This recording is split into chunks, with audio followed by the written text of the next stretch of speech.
Hello, everyone. This is Margaret Manning with 60 and Me. This is the place where women over 60 come to be inspired.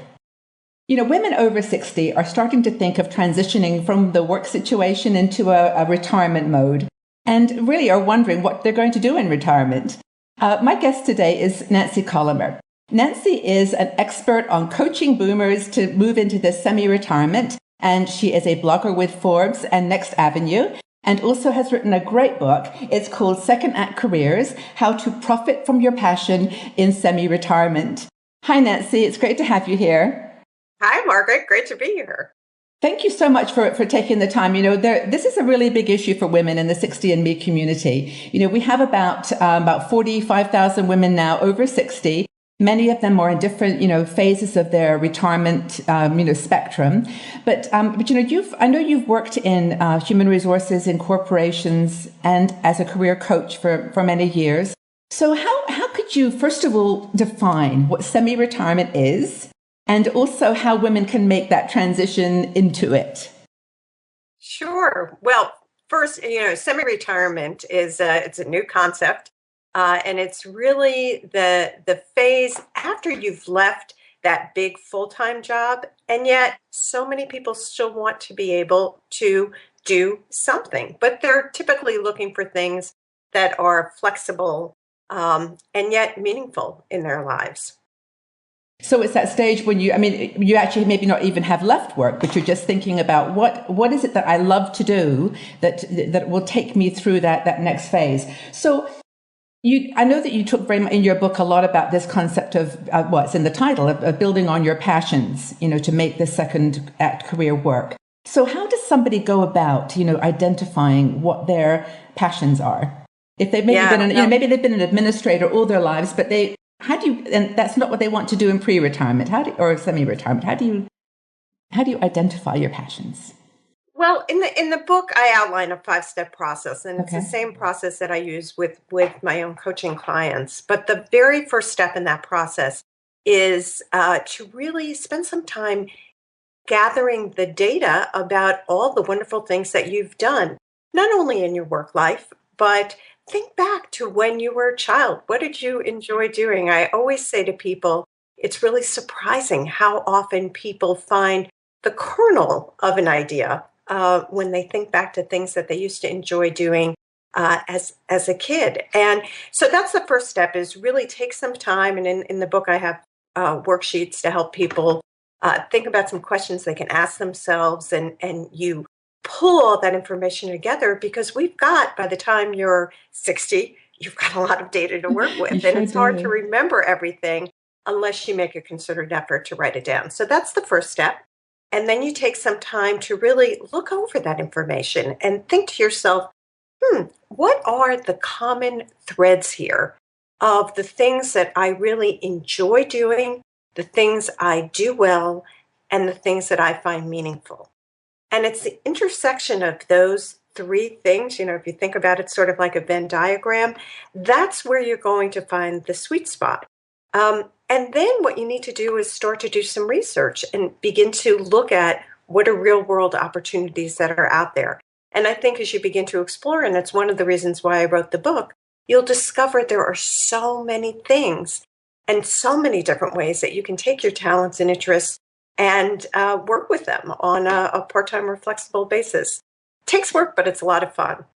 Well, you've touched on a couple of really interesting things, and I just wanted to give some feedback from the community, because we talk about this a lot on the Facebook community. And I think that a lot of women over 60 have identified themselves with their families, with their role as a mother, and even with their job. And we were from a generation where you stayed with your job. You kind of worked till you retired.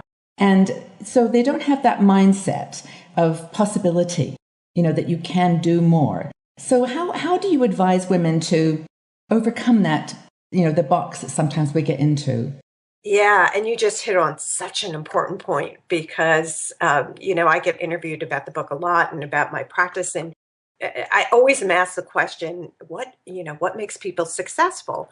And what I've discovered over time is that, talent matters, experience matters, but the most important element is believing that you can do it and having a positive mindset. and being optimistic about the possibilities. And clearly, some people come by that a little more easily than others do. So, what can you do to improve your mindset? Yes. A couple of things. Yeah, the first is to really, as I said before, take the time to do an analysis of your strengths and interests. Because when you do that, you're going to feel better about yourself. You're going to realize, wow, I really do have a lot of things that I know that I do well, and that I'm gifted at, that I can contribute to the world. So that's the first thing. The second thing is, immerse yourself in second act stories. Read inspirational biographies. Take a look at the second act stories on sites like Next Avenue or HuffPost 50 or your site. When you begin to read those stories, you realize, wow, other people are out there doing it. I can do it too. And I'd say the third thing is to find yourself a community. And, Yeah. your site is a great site for that. Get support. Put yourself around other people that are going to be your personal cheerleaders, or going to help support you, will help you brainstorm ideas. That's how you're going to best move forward. You've really touched on something, Nancy, though, that's super important for women over 60, and that is the lack of willingness to ask for help. I think that a lot of us have a really difficult time. We've been raised to be strong, good girls, independent, getting stuff done. And I think a lot of us are risk takers, but it's not natural. It's more, we'll do it ourselves. So how do you, I guess, maybe there's not a how-to, but any thoughts on that? Yeah, well, I think, again, you raised a really important point. And I once heard somebody talk about what they called the competence confidence circle. And I love this concept because I think it's so applicable to everyone at every age. Yeah. And the idea behind it is that as you try out new things and you begin to develop competence at the skills involved with doing something, you gain confidence. And as you gain confidence, you become more willing to take some more risks, to learn more. You gain competence, more competence. That gives you more confidence. Yeah, and it becomes, rather than cycle. a downward spiral, it becomes an upward spiral. So that translates into get out there, begin to do things in small pieces. Take a course, take on a tiny little project, offer to do some volunteer work. By doing those things, you'll gain skills, you'll gain confidence, and you'll, again, move forward.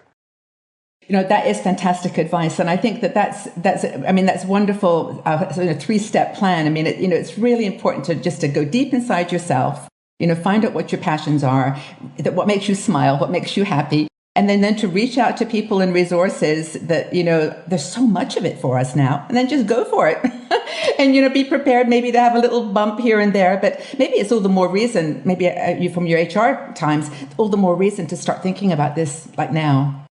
Before you even leave a job. Yeah. I always say to people, look, this is going to take you longer than you think. It is a process of, everybody thinks you're going to be able to think it through, and that's simply not reality. I've been in this world a long time. If you really want to reinvent in a way that's going to work for you, yes, you need to start the process by thinking about those things, but then you need to get out there and take action, because what you'll find is, as you begin to try things out, you'll learn what you like, what you don't like, what you do well, what you don't do so well. And that will help to shape the path. And the other thing is, then you will put yourself in the way of opportunities. And that is how things happen. When you're out there volunteering or taking a class, you'll have that random conversation, which will lead to an interview, which will lead to somebody who needs some help with their business. If you're sitting inside in your house, that's never going to happen. So by putting yourself out there, that's when serendipity happens. I say in the book that you can't plan for serendipity, but if you put yourself out there, you can plan that it will happen at some point. Great. This is fantastic advice. And honestly, thank you so much, because actually it's very straightforward. And I think that you've given a nice roadmap from, the transition that women have to make to get to that second act career, based on, and make a profit from it as well with their passions. I highly recommend your book, actually. It's a great book. It's super. The first part of it is stories, not just, it's stories of people. And I think the second is the exercises and the practical guidance. So we'll put that up on the screen to make sure people can get it. And your website, mylifestylecareer.com. Great. Well, I highly recommend everyone goes and visits, and I really, really appreciate your time. Thank you so much, Nancy. You're welcome. Thank you.